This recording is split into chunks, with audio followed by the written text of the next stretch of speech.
Antes de contar todo esto tuve que aceptar una noche concreta en la que me di cuenta de que ya no estaba enfadado. Solo cansado de sostener algo que no se podía arreglar desde mi lado.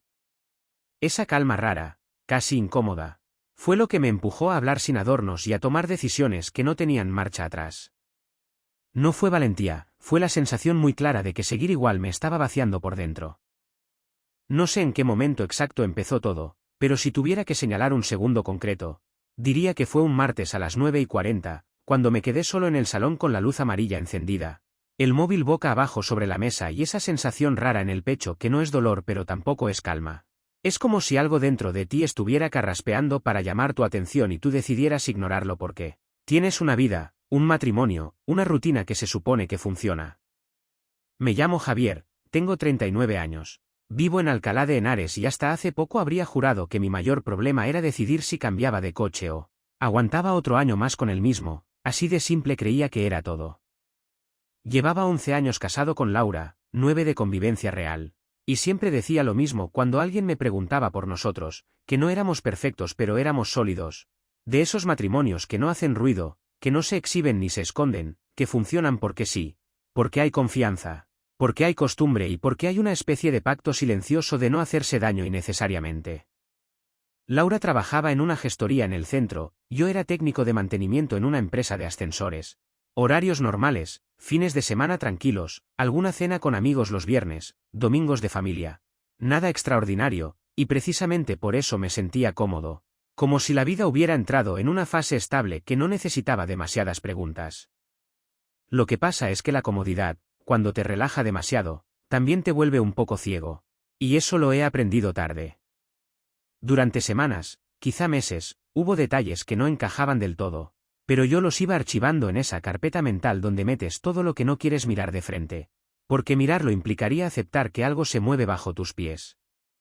Laura empezó a llegar más tarde algunos días, nada exagerado, media hora, 40 minutos. Siempre con una explicación lógica, un cierre de mes, un cliente pesado, una compañera que necesitaba desahogarse, y yo asentía, porque no había razones objetivas para desconfiar y porque además yo también llegaba cansado y prefería cenar. Sin discutir.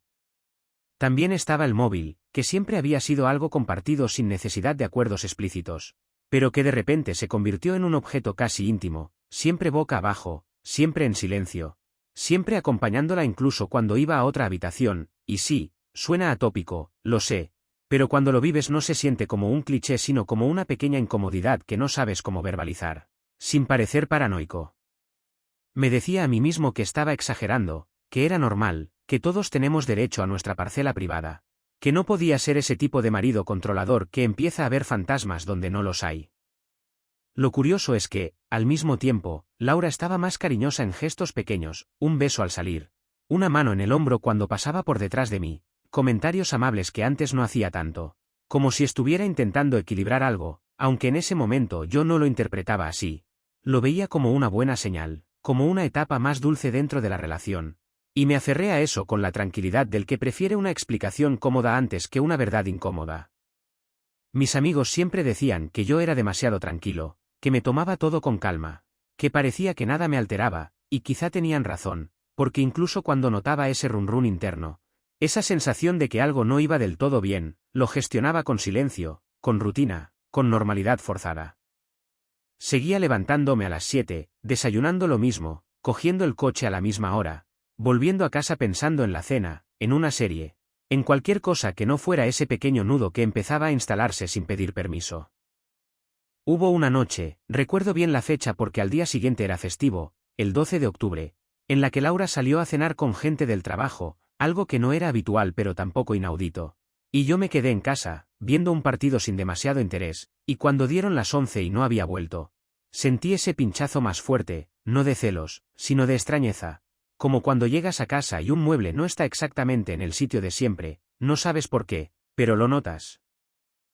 No abrí el correo de inmediato, me quedé mirando la pantalla como un idiota, diciéndome que no era asunto mío, que estaba invadiendo un espacio que no me pertenecía, que podía cerrar el portátil y seguir con mi tarde. Pero al mismo tiempo pensaba que ese espacio también era mi vida, mi casa, mi matrimonio, y que no estaba espiando a una desconocida sino intentando entender qué estaba pasando con la persona con la que dormía cada noche.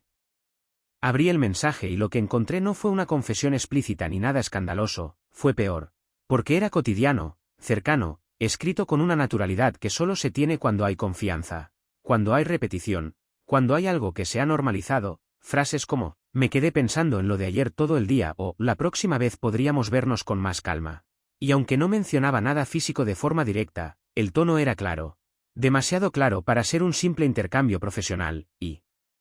ahí fue cuando sentí que se me aflojaban las piernas y tuve que apoyar los codos en la mesa para no levantarme de golpe. Cerré el correo, me levanté, di un par de vueltas por el salón sin rumbo, como si buscara algo que se me hubiera caído, y luego volví a sentarme porque necesitaba más, no por morbo, sino porque una parte de mí se negaba a aceptar lo evidente con tan poco, como si todavía hubiera margen para una explicación inocente. Abrí el historial de mensajes del móvil que Laura había sincronizado con el portátil, algo que nunca me habría planteado hacer en otra circunstancia, y ahí ya no hubo lugar a dudas, porque vi una conversación larga, no de días sino de semanas, con un tal Marcos, nombre que no me sonaba de nada. Y leí lo suficiente como para entender que no estaba ante un malentendido, que no era una exageración mía, que mi mujer estaba involucrada con otra persona de una forma que no dejaba espacio a interpretaciones amables. No recuerdo exactamente qué frases leí primero, solo sé que cada línea era como una confirmación que me iba quitando capas de negación. Comentarios sobre verse después del trabajo, sobre lo bien que se habían sentido la última vez, sobre la necesidad de tener cuidado, y lo que más me dolió no fue imaginar lo que habían hecho, porque mi cabeza evitaba entrar en detalles, sino la ligereza con la que hablaban de ello, como si yo no existiera, como si nuestra vida en común fuera un elemento secundario que había que gestionar, no respetar. Sentí rabia, sí, pero sobre todo sentí una humillación profunda, de esas que no se gritan, que se quedan dentro y te hacen encogerte un poco por dentro. Cuando oí la llave en la cerradura, mi primera reacción fue cerrar todo y fingir que no había pasado nada, porque enfrentarse a la verdad de golpe daba vértigo, pero algo en mí ya no podía volver atrás. Así que dejé el portátil abierto, me senté en el sofá y esperé, sin preparar ningún discurso, sin ensayar ninguna frase, simplemente esperando verla entrar para comprobar si mi percepción de ella cambiaba ahora que sabía lo que sabía. Laura entró, dejó el bolso, me saludó con un beso rápido en la mejilla y empezó a hablar de su día, de una compañera que la había sacado de quicio, de un cliente complicado. Y yo la miraba como si estuviera viendo a alguien que se parece mucho a mi mujer pero no lo es del todo. Porque cada palabra sonaba ligeramente falsa, no por el contenido, sino por el contexto que ahora yo conocía.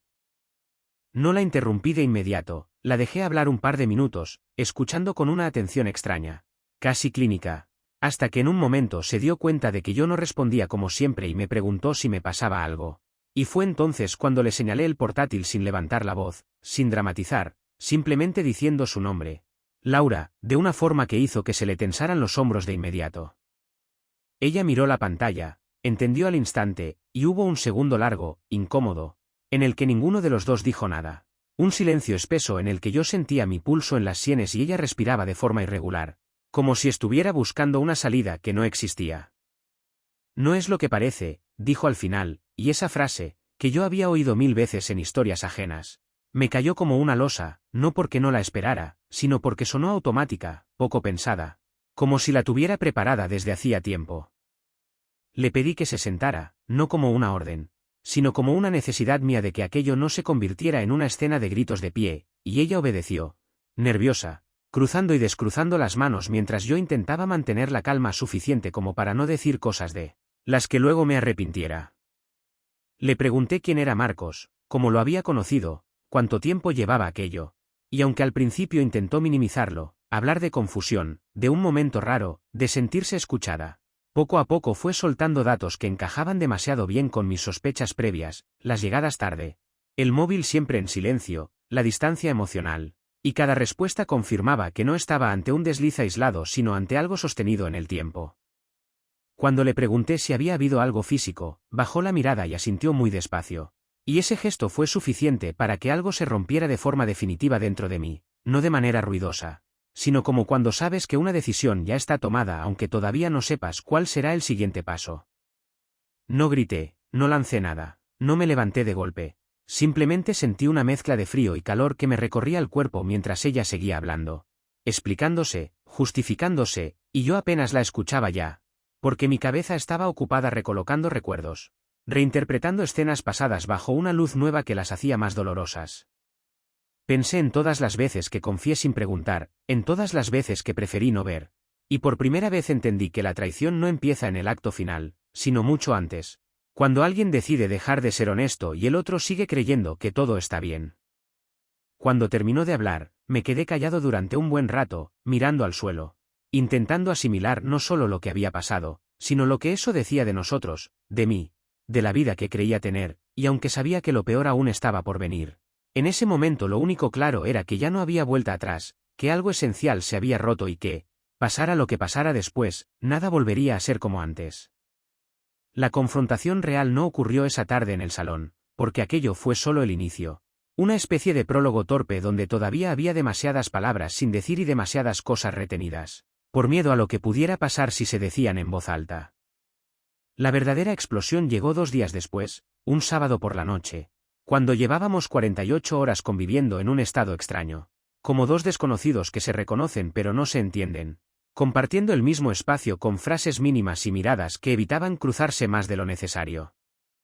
Yo había pasado ese tiempo dándole vueltas a todo, repasando cada conversación, cada gesto, cada recuerdo reciente con una mezcla de rabia contenida y una lucidez incómoda que no me dejaba dormir. Y cuando Laura me dijo que teníamos que hablar, que no podíamos seguir así, sentí que algo se tensaba dentro de mí, como si el cuerpo supiera antes que la cabeza que aquello iba a ser feo.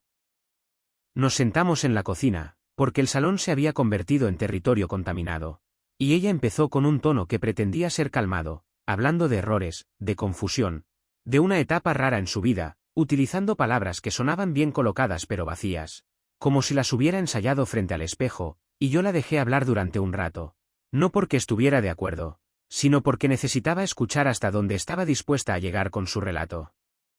Me habló de Marcos como si fuera un accidente, como si hubiera aparecido sin avisar, como si ella hubiera sido arrastrada por circunstancias externas, y ahí fue cuando sentí como la rabia empezaba a subir de verdad, no una rabia explosiva, sino una más densa, más consciente, la que aparece cuando te das cuenta de que la otra persona no solo te ha hecho daño, sino que además pretende reescribir los hechos para quedar mejor parada.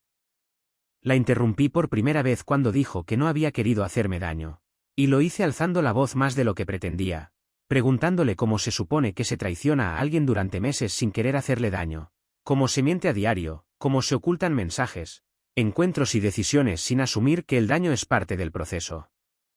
Ella se puso a la defensiva de inmediato, diciendo que yo no entendía cómo se había sentido, que llevaba tiempo sintiéndose sola aunque estuviéramos juntos, que yo estaba siempre cansado, siempre en lo mío. Y esas palabras fueron como gasolina, porque de repente la conversación dejó de ser sobre su infidelidad y pasó a convertirse en una especie de juicio a mi forma de ser, como si aquello justificara algo.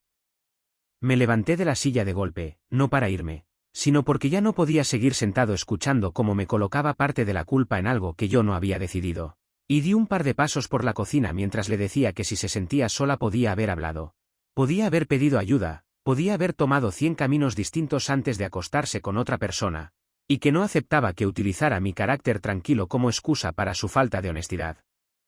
Laura también se levantó, con los ojos brillantes, acusándome de no escucharla nunca, de minimizar siempre sus emociones, y hubo un momento en el que los dos estábamos de pie, muy cerca, hablando casi a la vez, sin medir el volumen, con frases que salían sin filtro, cargadas de meses de silencios mal gestionados. La discusión se volvió más dura cuando le pregunté si pensaba seguir viendo a ese hombre, y ella dudó un segundo antes de responder, un segundo que fue suficiente para mí, porque en esa pausa entendí más que en cualquier explicación posterior. Dijo que no sabía, que necesitaba tiempo para aclararse, que no podía tomar decisiones precipitadas, y ahí fue cuando sentí una mezcla de incredulidad y furia, porque mientras yo estaba tratando de recomponerme, ella seguía colocándose en el centro, priorizando su proceso, su confusión, como si yo fuera un elemento secundario que debía esperar paciente a que ella eligiera. Golpeé la mesa con la palma de la mano, no con fuerza descontrolada, pero lo suficiente como para que el sonido retumbara en la cocina y nos dejara a los dos en silencio durante un instante. Y le dije que no había nada que aclarar, que las decisiones ya estaban tomadas desde el momento en que decidió engañarme, y que lo único que quedaba por decidir era cómo íbamos a afrontar las consecuencias. Laura empezó a llorar de una forma que no había visto antes, no un llanto contenido, sino uno desordenado, Y durante un segundo una parte de mí sintió la tentación de calmarla, de abrazarla por costumbre, pero esa parte fue rápidamente anulada por otra más lúcida que entendía que ese gesto solo serviría para confundirlo todo aún más. Intentó tocarme el brazo, pidiéndome que bajara la voz, que habláramos con calma. Y retiré el brazo con un movimiento brusco, no violento pero firme, dejándole claro que ese tipo de cercanía ya no tenía lugar en ese momento. Le dije cosas que llevaba días acumulando, que la había confiado ciegamente, que había defendido su nombre incluso cuando algo no me cuadraba, que había preferido pensar que el problema era mío antes que imaginar que ella pudiera estar traicionándome, y cada palabra parecía hacerla encogerse un poco más, aunque no sabía si era por culpa real o por verse acorralada. La conversación alcanzó su punto más tenso cuando mencioné la posibilidad de separarnos, no como una amenaza sino como una realidad que había empezado a considerar seriamente, y Laura reaccionó con una mezcla de pánico y enfado, diciendo que estaba exagerando, que no podíamos tirar 11 años por la borda por un error, y esa frase, dicha con tanta ligereza, me atravesó de una forma que no esperaba. Le respondí que no era un error, que un error es algo puntual, no una cadena de decisiones conscientes mantenidas en el tiempo, y que lo que estaba en juego no era solo el pasado, sino la posibilidad de volver a confiar, algo que no se recupera simplemente con promesas. La discusión terminó de forma abrupta cuando le pedí que se fuera a dormir a otra habitación, no como castigo, sino porque necesitaba espacio físico para pensar, y ella se negó al principio, diciendo que esa también era su casa, que no tenía por qué irse, hasta que le dije, con una calma forzada que me sorprendió a mí mismo, que si no respetaba esa necesidad mía, sería yo quien se marchara esa misma noche. Nos miramos durante unos segundos que parecieron eternos, y al final fue ella la que cogió una manta y se fue al cuarto de invitados sin decir nada más. Me quedé solo en la cocina, con la mesa marcada por el golpe, las sillas fuera de sitio y una sensación de agotamiento profundo que no era solo físico, sino mental, emocional, como si hubiera corrido una maratón sin moverme del sitio. No sentí alivio después de la confrontación, ni sensación de justicia, solo un vacío pesado y la certeza de que habíamos cruzado un punto del que ya no se vuelve atrás igual, porque aunque quedaran conversaciones pendientes, decisiones por tomar y caminos por definir, algo esencial se había roto esa noche, no solo por la infidelidad, sino por la forma en que, frente a frente, habíamos sido incapaces de encontrarnos en el mismo lugar. La venganza no fue algo que planeara con calma ni con una lista escrita. Apareció como una necesidad práctica después de varios días en los que dormir se volvió difícil y pensarse volvió obsesivo, porque convivir con alguien que te ha mentido durante meses te obliga a tomar decisiones rápidas si no quieres perderte a ti mismo en el proceso. No quería hacerle daño físico, no quería escenas policiales ni nada que pudiera perseguirme el resto de la vida. Pero si necesitaba recuperar algo de control, dejar claro que sus actos tenían consecuencias reales y visibles, no solo conversaciones interminables y lágrimas que no sabían a nada. Empecé por lo más concreto, lo más frío, lo que no admite discusión emocional, que es el terreno material donde habíamos construido la vida en común. Un lunes por la mañana pedí el día libre en el trabajo sin dar explicaciones, algo que rara vez hacía. Y me senté en la cocina con todos los papeles del piso, las cuentas conjuntas, los recibos y los contratos, revisando cada detalle con una atención que nunca antes había tenido. Abrí una cuenta bancaria solo a mi nombre y transferí mi nómina futura. Dejé la cuenta común con lo justo para los gastos básicos de ese mes y avisé al banco de que no autorizaba más movimientos grandes sin mi firma, no como un acto de castigo sino como una medida de protección, porque ya no confiaba en que las decisiones se tomaran pensando en los dos. Cuando Laura se dio cuenta esa misma tarde y me preguntó qué estaba haciendo, le respondí sin levantar la voz que estaba ordenando mi vida, y que a partir de ese momento cada uno sería responsable de lo suyo. La reacción fue inmediata, pasó de la sorpresa al enfado en segundos, acusándome de querer dejarla indefensa, de actuar por impulso, y ahí fue cuando le dije algo que llevaba días reteniendo, que indefenso me había sentido yo cuando descubrí que la persona en la que más confiaba había estado viviendo una doble vida sin ningún respeto por mí. Esa conversación terminó con portazos y lágrimas, pero no di marcha atrás, porque por primera vez desde que todo estalló sentí que estaba haciendo algo por mí y no reaccionando únicamente a sus movimientos. La siguiente parte fue más directa y, admito, más cargada de rabia, porque implicaba exponer lo que había pasado a quienes nos rodeaban, no para humillarla públicamente, sino para dejar de cargar yo solo con un secreto que no me correspondía. Llamé a mis padres primero, les conté lo ocurrido sin adornos ni dramatismos, simplemente los hechos, Y sentí una mezcla de alivio y vergüenza al decirlo en voz alta, como si al hacerlo la traición se volviera real del todo. Luego hablé con su hermana, no para buscar aliados, sino porque sabía que tarde o temprano la versión de Laura iba a llegar antes que la mía. Y no estaba dispuesto a que la historia se contara como un malentendido o una crisis pasajera provocada por mi carácter. Laura explotó cuando se enteró de que había hablado con su familia, me gritó que no tenía derecho, que estaba destruyendo su imagen, y esa frase me encendió de una forma que no esperaba, porque me di cuenta de que su preocupación principal seguía siendo como la veían los demás y no el daño que me había hecho. Le respondí que su imagen no la había destruido yo, que lo único que había hecho era contar la verdad, y que cargar con las consecuencias de tus actos forma parte de ser adulto, algo que parecía haber olvidado en el proceso. La venganza más tangible, la que realmente marcó un antes y un después, llegó cuando decidí contactar con Marcos. No para pegarle ni amenazarlo, sino para mirarlo a la cara y dejar claro que yo existía, que no era una figura abstracta en una historia que él se contaba para justificarse. Conseguí su número a través de un mensaje antiguo que Laura no había borrado y le escribí algo simple, directo, diciéndole quién era y que necesitaba hablar con él en persona. No respondió al principio, pero insistí, y finalmente aceptó quedar en un bar cercano a su trabajo. Cuando llegué y lo vi sentado, con cara de nerviosismo mal disimulado, sentí una rabia seca, concentrada, pero me obligué a mantener la calma porque sabía que perder los nervios solo me haría quedar peor. Me senté frente a él y le dije que no estaba allí para discutir detalles íntimos ni para pelear, que solo quería que supiera que lo que para él había sido una aventura o una distracción había tenido un impacto real en la vida de otra persona. Intentó justificarse diciendo que Laura le había dicho que nuestro matrimonio estaba roto, que yo era distante, que prácticamente ya no estábamos juntos, y ahí fue cuando le corté, diciéndole que esa historia no le correspondía a él juzgarla ni usarla como excusa para meterse en medio. La conversación fue tensa, hubo momentos en los que tuve que apretar los dientes para no decir cosas más duras, pero terminé dejándole claro que no pensaba tolerar más contacto, que si volvía a buscarla mientras seguíamos viviendo bajo el mismo techo, no me quedaría de brazos cruzados, no con violencia física, sino utilizando todos los medios legales y sociales a mi alcance para protegerme. No sé si fue miedo, vergüenza o simple incomodidad, pero asintió y no volvió a escribirme ni a buscarla, al menos que yo supiera. Al volver a casa esa noche, Laura estaba esperando, sabía que me había reunido con él, y la discusión que siguió fue de las más duras que hemos tenido, con gritos, reproches cruzados y palabras que no se olvidan fácilmente. Me acusó de querer controlar la situación, de humillarla, y yo le respondí que no estaba controlando nada, que estaba poniendo límites donde antes había confianza ciega, y que esos límites los había provocado ella con sus decisiones. Hubo un momento en el que lanzó un objeto contra la pared, no hacia mí, pero lo suficientemente cerca como para dejar claro el nivel de tensión. Y yo le dije que si volvía a perder el control de esa forma, me iría de casa esa misma noche y no volvería.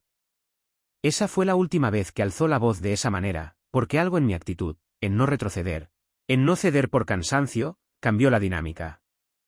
No sentí satisfacción plena con nada de esto, no fue una victoria, pero sí sentí que estaba recuperando mi dignidad paso a paso, que ya no era el marido engañado que pide explicaciones mientras el otro decide qué hacer, sino una persona que estaba tomando decisiones firmes para no seguir siendo pisoteada emocionalmente. La venganza, si se puede llamar así, no me devolvió la confianza ni borró el daño, pero me dio algo que había perdido en todo este proceso, la sensación de que, aunque no podía cambiar lo que había pasado, sí podía decidir cómo me afectaba y hasta dónde estaba dispuesto a permitir que siguiera afectándome. Y eso, en medio del caos, fue lo más parecido a un punto de apoyo que encontré.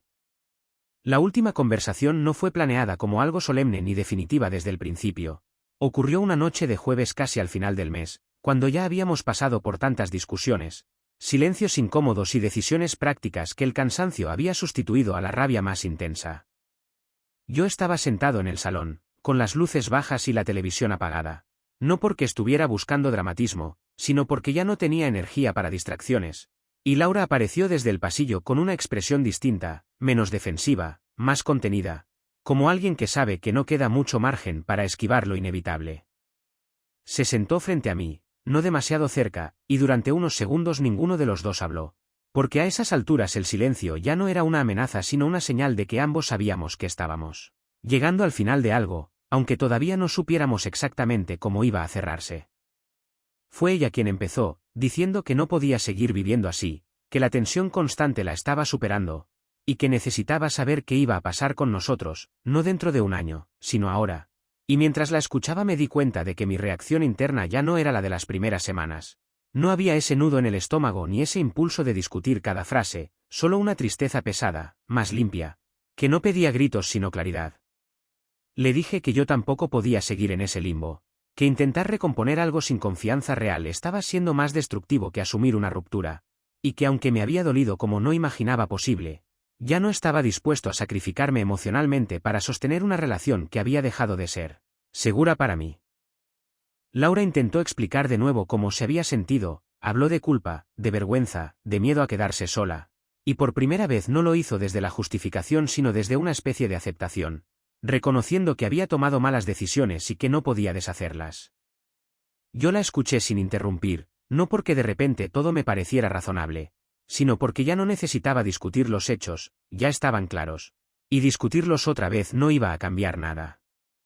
Cuando terminó, me preguntó si todavía la quería, y esa pregunta me dejó unos segundos en silencio, no porque no supiera qué responder, sino porque la respuesta no era simple y no quería mentirle ni mentirme. Le dije que sí, que todavía había cariño, que 11 años no desaparecen de un día para otro, pero que querer a alguien no siempre es suficiente para seguir compartiendo una vida, y que en mi caso la confianza había quedado tan dañada que no sabía si podría volver a mirar la relación sin sospecha, sin miedo, sin esa sensación constante de estar en desventaja. Le expliqué que durante días había sentido rabia, luego tristeza, luego una especie de vacío, y que ahora lo que sentía era una necesidad profunda de protegerme, de recuperar una estabilidad interna que había perdido intentando entenderla y salvar algo que quizá ya estaba roto desde antes de la infidelidad. Ella lloró en silencio mientras yo hablaba, sin interrumpirme, y cuando me pidió que intentáramos terapia, que nos diéramos una última oportunidad, no lo hizo como una exigencia sino como una súplica cansada. Me tomé mi tiempo antes de responder, porque sabía que esa decisión iba a marcar el resto de nuestras vidas, y le dije que no descartaba la terapia como herramienta personal, pero que no podía comprometerme a seguir como pareja mientras yo no sintiera una base mínima de seguridad emocional, y que forzar ese proceso solo por miedo a cerrar una etapa podía acabar haciendo más daño a los dos. La conversación se volvió más tranquila a partir de ahí, casi administrativa en algunos momentos, hablando de plazos, de cómo organizarnos si decidíamos separarnos definitivamente, de quién se quedaría en el piso mientras buscábamos alternativas, y aunque suene frío, esa parte fue la que más alivio me produjo, porque por primera vez en semanas todo era claro, concreto, sin dobles lecturas ni promesas vagas. Le dije que mi decisión, al menos por ahora, era separarnos, no como castigo ni venganza, sino porque necesitaba distancia real para sanar, para reconstruirme sin estar expuesto diariamente a la fuente del dolor, y que solo desde ahí podría saber si algún tipo de relación futura, del tipo que fuera, era posible. Laura asintió con dificultad, aceptando algo que seguramente ya intuía, y me dijo que respetaría mi decisión, que no iba a intentar convencerme más, y ese gesto, tardío pero sincero, fue lo que terminó de cerrar el ciclo emocional para mí, porque entendí que ya no estábamos luchando por lo mismo. Antes de levantarse, me pidió que no pensara que todo lo que habíamos vivido había sido una mentira, que hubo momentos reales, amor auténtico, y le respondí que nunca he creído que todo fuera falso, que precisamente por haber sido real dolía tanto, pero que reconocer lo vivido no implicaba quedarse atrapado en ello para siempre. Nos despedimos esa noche sin dramatismo, sin abrazos forzados, con una especie de respeto triste que no esperaba sentir, y cuando se fue a la habitación de invitados y yo me quedé solo en el salón, no sentí alivio inmediato ni sensación de victoria, solo una calma extraña, frágil, como si por fin hubiera dejado de pelear contra algo que no podía controlar. Me di cuenta de que había pasado del shock a la rabia, de la rabia a la tristeza, y de la tristeza a una aceptación incompleta pero necesaria, una aceptación que no borra el dolor pero te permite respirar sin esa presión constante en el pecho. Esa noche no dormí mucho, pero tampoco estuve dando vueltas sin parar, simplemente pensé en lo que venía, en los cambios que tendría que afrontar, en la soledad que iba a llegar de una forma u otra, y en la posibilidad, todavía lejana, de volver a sentirme entero sin depender de una relación que ya no podía sostenerme. No sabía cómo sería mi vida después de todo aquello, pero por primera vez desde que descubrí la traición, sentí que estaba tomando una decisión desde la honestidad conmigo mismo y no desde el miedo a perder algo que, en el fondo, ya había cambiado para siempre. El final no llegó con un gran gesto ni con una frase que cerrara todo de forma limpia, llegó de manera gradual, casi silenciosa, como llegan las cosas cuando ya has gastado todas las emociones fuertes y solo queda asumir lo que hay. Pasaron algunas semanas desde aquella última conversación y la separación se fue materializando en detalles cotidianos. Cajas de cartón en el pasillo, armarios que se vaciaban por mitades, horarios que dejaban de coincidir, hasta que un viernes por la mañana Laura se fue definitivamente del piso con sus cosas básicas y una maleta que parecía demasiado pequeña para 11 años de vida compartida.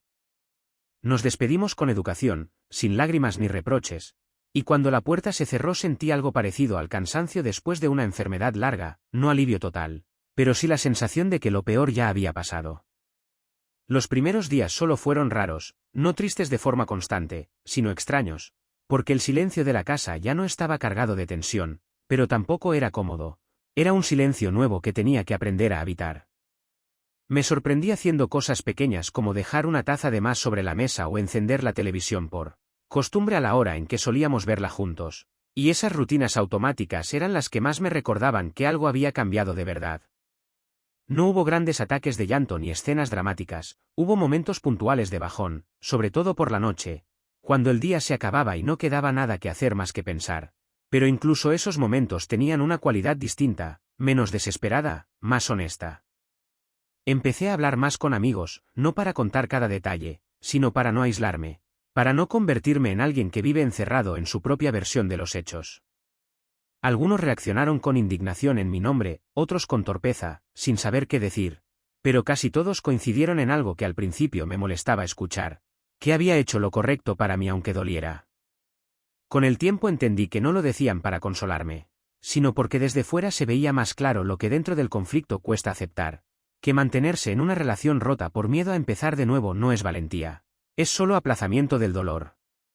También cambiaron mis días de trabajo, no porque mi empleo tuviera relación directa con lo ocurrido, sino porque mi cabeza estaba en otro sitio durante un tiempo, y tuve que hacer un esfuerzo consciente por volver a concentrarme, por no dejar que lo personal se filtrara en todo. Mi jefe fue comprensivo cuando le pedí ajustar algunos horarios temporalmente, y ese pequeño gesto práctico me ayudó más de lo que esperaba, porque me recordó que el mundo no se había detenido, que mi vida no se reducía a lo que había pasado con Laura, aunque en ese momento lo sintiera así. Con el paso de las semanas empecé a notar cambios internos más sutiles, menos evidentes, pero importantes, como una especie de recuperación del espacio mental que había perdido durante meses intentando entenderla, justificarla o enfrentarla.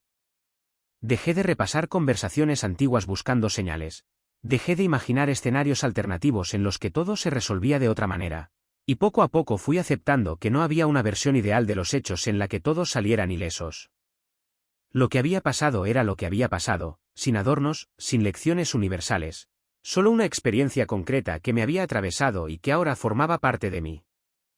No volví a saber nada de Marcos, ni quise, y Laura y yo mantuvimos un contacto mínimo, limitado a cuestiones prácticas que aún nos unían durante un tiempo, siempre con un tono correcto, casi distante, como dos personas que se conocen demasiado como para fingir cercanía. No intentamos ser amigos ni enemigos, simplemente dos adultos que aceptaban que su historia común había llegado hasta donde había llegado. Esa distancia, lejos de dolerme, me ayudó a cerrar el proceso sin recaer en discusiones innecesarias o falsas esperanzas. Una de las cosas que más me sorprendió fue darme cuenta de que, con el tiempo, la rabia casi desapareció, no porque perdonara en un sentido profundo, sino porque dejó de tener utilidad. La rabia me había servido para reaccionar, para poner límites, para no quedarme paralizado. Pero una vez cumplida esa función, mantenerla solo me agotaba. En su lugar apareció una tristeza más estable, menos intensa, que convivía con momentos de calma e incluso con instantes en los que me sentía bien, sin culpa por ello. Empecé a hacer planes pequeños, nada grandioso, fines de semana fuera, cambios en la casa para adaptarla a mí, no para borrar el pasado, sino para marcar una nueva etapa. Tiré objetos que ya no tenían sentido, moví muebles, cambié rutinas, no como una huida, sino como una forma de apropiarme del espacio de nuevo. Cada decisión, por pequeña que fuera, reforzaba la sensación de que estaba construyendo algo distinto, aunque todavía no supiera exactamente qué. Aprendí, sin proponérmelo, a escucharme más, a no minimizar mis intuiciones por miedo a incomodar, a entender que la confianza no es solo creer en el otro, sino también creer en lo que uno siente cuando algo no encaja. No salí de esta experiencia convertido en alguien desconfiado o cínico, pero sí más atento a mis propios límites, más dispuesto a plantear conversaciones incómodas antes de que se conviertan en abismos. El final de esta historia no es feliz ni trágico en un sentido absoluto, es simplemente un punto y aparte. Una vida que sigue con una cicatriz visible pero cerrándose.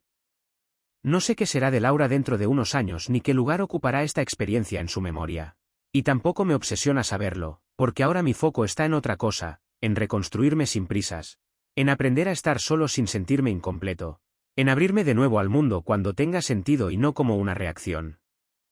Si algo terminó de quedarme claro es que no todas las historias necesitan un ganador o un culpable absoluto para cerrarse. A veces basta con aceptar que dos personas tomaron decisiones que las llevaron a lugares distintos, y que aferrarse a lo que fue no cambia lo que es. Yo sigo aquí, con una vida diferente a la que imaginé hace unos meses, pero no vacía, no acabada. Simplemente en proceso, y por primera vez en mucho tiempo, ese proceso me pertenece solo a mí. Después de que todo terminó, lo que más me sorprendió fue darme cuenta de que el silencio ya no me dolía como antes, sino que me ordenaba por dentro. Me quedé con una sensación extraña de pérdida y alivio mezclados, como si hubiera soltado algo pesado sin estar del todo preparado para lo que venía después. Aún hoy noto que esa etapa me dejó más prudente, no más frío, pero sí más consciente de hasta dónde estoy dispuesto a ceder. Si descubrieras que la persona con la que has construido tu vida tomó durante meses decisiones a tus espaldas, ¿serías capaz de quedarte sabiendo que nunca volverías a escuchar sus explicaciones sin dudar de ellas?